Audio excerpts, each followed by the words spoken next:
Welcome back to Living Local. The 48th annual Bix Beiderbecke Jazz Festival celebrates a local jazz legend who performed during the 1920s.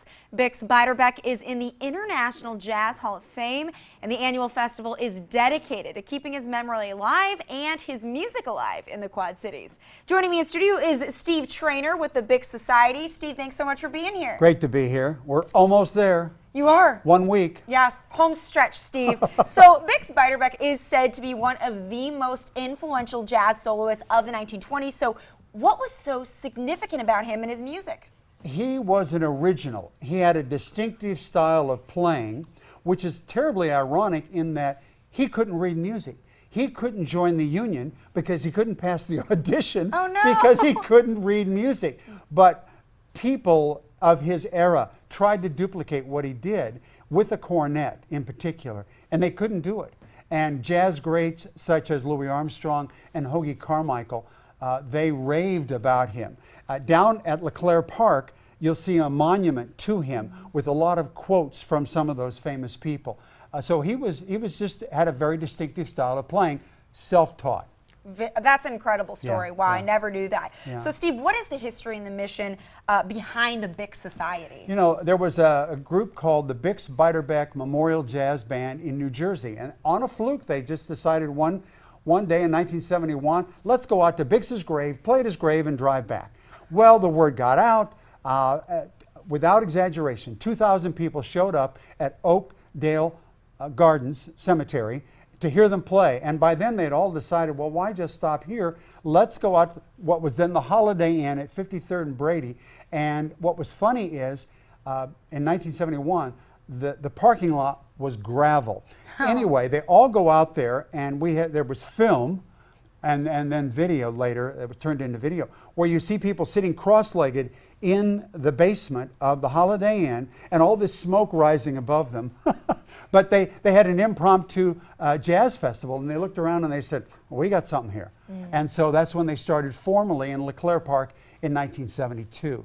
That's the history. The mission is to keep the music of traditional jazz, the 20s and 30s, alive. And people are rediscovering it all the time. And the one thing I want to say about traditional jazz is that people say, oh, I don't like jazz. Well, maybe nothing against Winston Marsalis. Wonderful.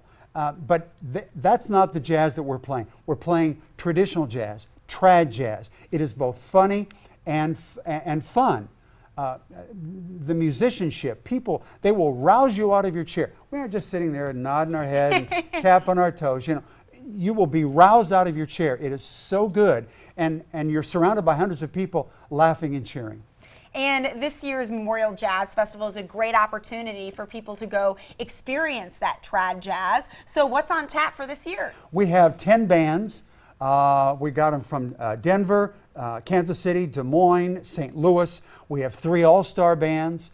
We're going to be, there's Dave Bennett with the clarinet. He's a top 10 in the country, maybe the world, clarinetist. He'll be here. There's there's where we are at Rhythm City Casino, and we've got 5 sessions of 5 hours each, starting Thursday night, Friday afternoon, Friday night, Saturday afternoon, Saturday night.